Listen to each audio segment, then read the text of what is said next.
do you think the country is more divided after the 8 years of President Obama? Do you think this is, it's kind of why I put a 10-year figure on it. Do you think this was a long time coming?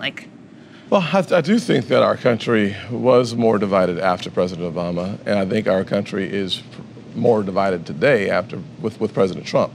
Why after President Obama? Well, I think that the cultural shift and the emphasis in the nation shifted. I think the response, the reaction to 8 years of President Obama's tenure was the election of President Trump.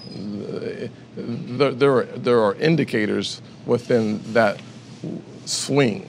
We've swung to the left and we've swung to the right, and there's a reason why that occurs.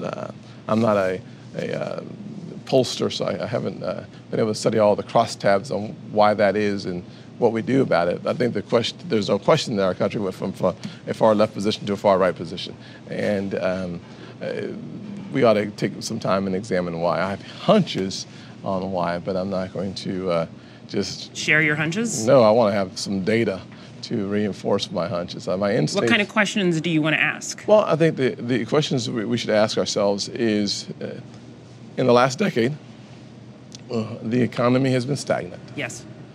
Wages have been stagnant. The only folks who have benefited, that's not true. Too often we've seen the benefit of the economic recovery come from Wall Street. Why is that the case? Because interest rates are artificially low. They're held low. So there's no real place to put your money. So you're putting your money into the stock market. What does that mean for the average worker in the average place in this nation?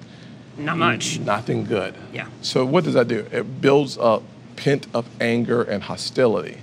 Towards whom? Towards those who are in power? Absolutely. Towards those you think are getting ahead? Absolutely. To those who you think are getting handouts? Absolutely. So what happens is that a part of human nature appears, my hunch is, part of human nature is that we look for someone or something to blame for the lack of progress. And sometimes it's a valid situation in occurrence. Sometimes it's not. But here's what I do know, that stagnant economy, the volatility around the world, the speed of change within the country, all can be a powder keg for response. Our country has done amazingly well at not having the type of turmoil that we've seen around this world. This world has been on fire for the last several years, not just our country, but the world has been. We've had good restraint overall on our responses to the challenges that we see around this nation and frankly around the world. Do you think that powder keg you're talking about, that resentment that built up, do you think the president in his campaign was able to aim that, to use that? And did he aim it in a non-inclusive way? I think politics, by its current definition, is a game of divide and conquer, which is a part of the problem of modern-day politics, and it's part of the problem of very low approval ratings around the nation for members of Congress. Also me, don't worry. They don't like media. No, absolutely.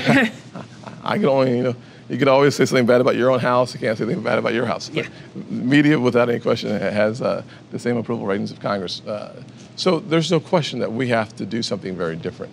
I'm looking for ways to do that. And that's why my focus is on solutions wherever I can find them with whomever will support those solutions. And he said, what is it called? Solution Sundays? Solution Sundays. With Senator Langford? Yes. Are you going to invite the president to one of those dinners? Well, we should invite the president. And Might be interesting. We should invite every facet of this society. Let me say this, though, and this is where I think we miss the boat sometimes. Our nation is in a very different place.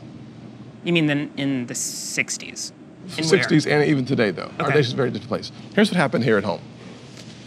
Just a few days ago, we had I think it was the leader of the Black Nationalist Party and the leader of the Secessionist Party come together to do a joint press conference rejecting violence.